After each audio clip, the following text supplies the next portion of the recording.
ಹೇಳಿ ಸರ್.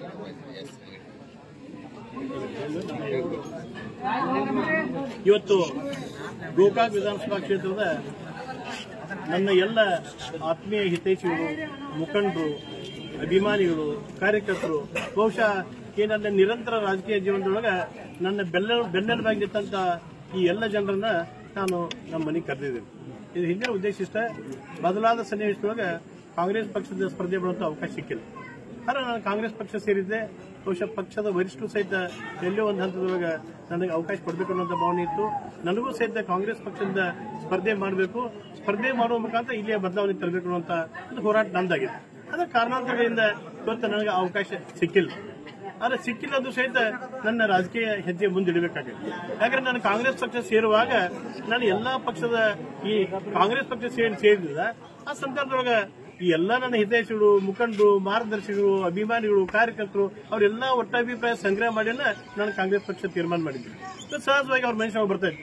ನಾವು ಯಾವ ಉದ್ದೇಶಕ್ಕೆ ಕಾಂಗ್ರೆಸ್ ಪಕ್ಷ ಸೇರಿದೀವಿ ಆ ಉದ್ದೇಶ ಈಡೇರಿಲ್ಲ. ಅದಕ್ಕೆ ನೀವು ನಮ್ಮ ಅನಿಸಿಕೆ ನೀವು ಕೇಳ್ಕೊಂಡ ಕೇಸಿಂದ ಮುಂದೆ ಏನ್ ಹೆಜ್ಜೆ ಇಡಬೇಕು ತೀರ್ಮಾನ ತಗೋರಿ ಅನ್ನೋ ಭಾವನೆ ಅವ್ರಲ್ಲಿ ಐತಿ. ಅದ್ರ ಸಲುವಾಗಿ ಇವತ್ತು ನಾನು ಅವರೆಲ್ಲ ಕರೆದಿದ್ದೀನಿ. ಅವರ ಎಲ್ಲ ಅಭಿಪ್ರಾಯಗಳನ್ನ ವೈಯಕ್ತಿಕವಾಗಿ ಸಂಗ್ರಹ ಮಾಡ್ತೀನಿ. ಅವ್ರ ಒಟ್ಟಾಭಿಪ್ರಾಯವನ್ನು ಕ್ರೋಢೀಕರಣ ಮಾಡ್ತೀನಿ. ಅದ್ರ ಜೊತೆಗೇನೆ ನಾಳೆಯಿಂದನ ನಾನು 7 ದಿವಸಗಳಾದ್ಯಂತ ಅಂದ್ರೆ 17ನೇ ತಾರೀಕು ಇಡೀ ಗೋಕಾಕ್ ಕ್ಷೇತ್ರದ ಪ್ರತಿ ಊರಿಗೆ ಭೇಟಿ ಕೊಡ್ತೀನಿ. ಪ್ರತಿ ಮತದಾರನ್ನ ಎಲ್ಲ ಹಿರಿಯರನ್ನ ಭೇಟಿ ಹಾಕಿನಿ. ಅವರ ಅಭಿಪ್ರಾಯ ಸಹಿತ ಸಂಗ್ರಹ ಮಾಡ್ತೀನಿ. ಅವರ ಸಲಹೆ ಸೂಚನೆಯನ್ನು ಪಡಿತೀನಿ. ಅದಾದ ನಂತರ 15ನೇ ತಾರೀಕು ನಾನು ಈ ಚುನಾವಣೆಯಲ್ಲಿ ಏನ್ ತೀರ್ಮಾನ ಮಾಡಬೇಕು, ಯಾವ ನಡೆ ಇರಬೇಕು ಅನ್ನುವಂತ ಒಂದು ವ್ಯವಸ್ಥಿತವಾದಂತ ತೀರ್ಮಾನ ಮಾಡ್ತೀನಿ. ಆ ತೀರ್ಮಾನ ಹೆಂಗಿರ್ತೈತೆ ಅಂದ್ರೆ ನನ್ನ ಮೂಲ ಹೋರಾಟಕ್ಕೆ ಪೂರಕವಾಗಿರ್ಬೇಕು.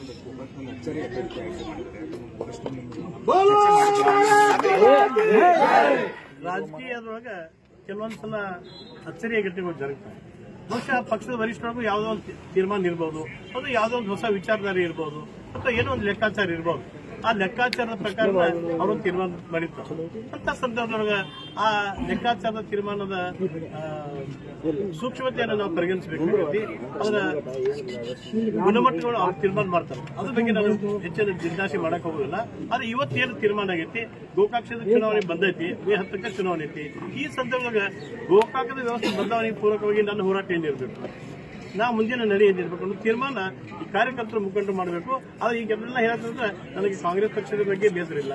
ಕಾಂಗ್ರೆಸ್ ಪಕ್ಷದ ಬಗ್ಗೆ ಅಪಾರವಾದ ಗೌರವ ಐತಿ, ವಿಶ್ವಾಸ ಐತಿ. ಅದ್ರ ಜೊತೆಗೆ ಪಕ್ಷದ ವರಿಷ್ಠ ಆಗಿರುವಂತಹ ಸನ್ಮಾನಿಸಿ ಮಲ್ಲಿಕಾರ್ಜುನ್ ಖರ್ಗೆ, ಸನ್ಮಾನಿಸಿ MB ಪಾಟೀಲ್, ಇನ್ನೊಂದು ಮುಖಂಡರ ಬಗ್ಗೆನೂ ನನಗೆ ಗೌರವ ಐತಿ, ಪ್ರೀತಿ, ವಿಶ್ವಾಸ ಐತಿ. ಅದ್ರ ಜೊತೆಗೆ ನಮ್ಮ ಜಿಲ್ಲೆಯ ವರಿಷ್ಠ ಆಗಿರುವಂತಹ ಸನ್ಮಾನಿಸಿ ಸತೀಶ್ ಜಾರಕಿಹೊಳಿ ಅವರು, ಶ್ರೀಮತಿ ಲಕ್ಷ್ಮೀ ಹೆಬ್ಬಾಳ್ಕರ್ ಅವರು, ಅಶೋಕ್ ಪಟ್ಟಣ್ ಅವರು, ಆದಿ ಎಲ್ಲ ಮುಖಂಡರು ಅವ್ರ ಬಗ್ಗೆ ಸಹಿತ ಆತ್ಮೀಯ ಸಂಬಂಧ ಐತಿ, ಆತ್ಮೀಯ ಒಡನಾಟ ಐತಿ. ಅಂತದ್ರೊಳಗ ನನ್ನ ಪ್ರೀತಿ, ವಿಶ್ವಾಸ ಅಥವಾ ಒಂದು ಗೌರವಕ್ಕೆ ಕಡಿಮೆ ಆಗಂಗಿಲ್ಲ. ಆದ್ರೆ ನಾನು ಗೋಕಾಕ್ ವಿಷಯಕ್ಕೆ ಸಂಬಂಧಪಟ್ಟಾಗ ನನ್ನ ತೀರ್ಮಾನ ತಗೋಬೇಕಾಗೈತಿ. ಯಾಕಂದ್ರೆ ನನ್ನ ಹೋರಾಟ ಸಾಫಲ್ಯತೆಯನ್ನು ಕಾಣಬೇಕು. ನೋಡಿ, ನಂದೇನು ನೋಡಿ, ಪಕ್ಷದ ತೀರ್ಮಾನ ಎಲ್ಲರೂ ಒಪ್ಪಬೇಕು. ಆದ್ರೆ ವಾಸ್ತವವಾಗಿ ಆ ತೀರ್ಮಾನದಿಂದ ಇಲ್ಲಿ ಎರಡೈತಿ. ಒಂದು, ಪಕ್ಷದ ತೀರ್ಮಾನದ ಬಗ್ಗೆ ಅವರ ಒಳ್ಳೆತನ ಕೆಟ್ಟತನ ಬಗ್ಗೆ ಅವರ ವಿಚಾರ ಮಾಡ್ತಾರೆ. ಆದ್ರೆ ನನ್ನ ವೈಯಕ್ತಿಕ ಆಗೈತೆ ಈ ವ್ಯವಸ್ಥೆ ಬದಲಿ ಆಗ್ಬೇಕಲ್ಲ. ಆ ಬದಲಿ ಆಗುವಂತ ಪೂರಕವಂತ ಹೋರಾಟಕ್ಕೆ ಸಹಕಾರಿ ಆಗುವಂತ ತೀರ್ಮಾನ ಪಕ್ಷ ತಗೊಂಡ್ರೆ ನನಗೆ ಸಹಕಾರಿ ಆಗಿದ್ದಿಲ್ಲ ವ್ಯವಸ್ಥೆ ಬದಲಿ ಮಾಡಕ್ಕೆ. ಅದಕ್ಕೆ ನನ್ನೊಂದು ಕೆಲವೊಂದು ವಿಚಾರಧಾರೆ ಅದಾವ. ಅದಕ್ಕೆ ನಾನು ವರಿಷ್ಠರು ಮೊನ್ನೆ ನಾನು ಬೆಂಗಳೂರು ಹೋದಾಗ ಪಕ್ಷದ ಅಧ್ಯಕ್ಷರು ಮತ್ತು ವಿರೋಧ ಪಕ್ಷದ ಮುಖಂಡರಿಗೂ ಸಹಿತ ನನ್ನ ಭಾವನೆಗಳನ್ನು ಹೇಳಿ ಬಂದರು. ಅದ್ರ ಜೊತೆಗೆ ಇವತ್ತು ನಾ ಎಲ್ಲ ಅಭಿಪ್ರಾಯ ಕೇಳ್ತೇನೆ. ಇವ್ರದೆಲ್ಲ ಅವ್ರು ಏನ್ ತೀರ್ಮಾನ ಕೊಡ್ತಾರೆ ಅದಕ್ಕೆ ಪೂರಕವಾಗಿ ನನ್ನ ನಡೆಯೋದು. ಸರ್, ಮುಂದೆ ಏನ್ ಅಂದ್ರೆ ಯಾವ ರೀತಿ ತೀರ್ಮಾನ ಇರಬಹುದು? ಇಲ್ಲ, ನಾನು ನೋಡಿ, ಅವ್ರು ಇನ್ನೂ ಮನೆ ಕೇಳಿದ್ದಾರೆ. ಈಗೆಲ್ಲ ಬಂದಾರು. ಇವತ್ತು 2-3 ತಾಸು ಅವ್ರ ಹಂಚಿಕೆ ಆಲಿಸ್ತೀನಿ. ಮತ್ತೆ ನಾಯಿಂದ ಗ್ರಾಮ ಸಂಚಾರ ಮಾಡ್ತಾರೆ. ಯಾಕಂದ್ರೆ ಇದು ಹೆಂಗೈತಾರೆ, ಕಾರ್ಯಕರ್ತರು ಮತ್ತು ಮತದಾರ ಒಂದು ಮುಖದ 2 ನಾಣ್ಯ ಇದ್ದಾಗ, 2 ನಾಣ್ಯದ ಒಂದೇ ನಾಣ್ಯ ಆದಾಗೆಲ್ಲ ಅದು ಚಲಾವಣೆ ಆಗಿದ್ದಕ್ಕೆ ಆಗಂಗಿಲ್ಲ. ಹಂಗ ಈ ಮತದಾರ ಮತ್ತು ಕಾರ್ಯಕರ್ತರ ಅಭಿಪ್ರಾಯಕ್ಕೆ ಒಟ್ಟಾಭಿಪ್ರಾಯಕ್ಕೆ ಪೂರಕವಾಗಿನ ನನ್ನ ರಾಜಕೀಯ ನಡೆಯುತ್ತೆ. ಬೇರೆ ಪಕ್ಷದವ್ರು ಯಾರಾದ್ರೂ ಸಂಪರ್ಕ ಮಾಡಿಲ್ಲ? ನಾನು ಯಾರು ಸಂಪರ್ಕ ಮಾಡಿಲ್ಲ. ಶಂಕರ ಮಾಲಿಗೆ ಅವರಷ್ಟೇ ಒಂದ್ಸಲ ಫೋನ್ ಹಚ್ಚಿ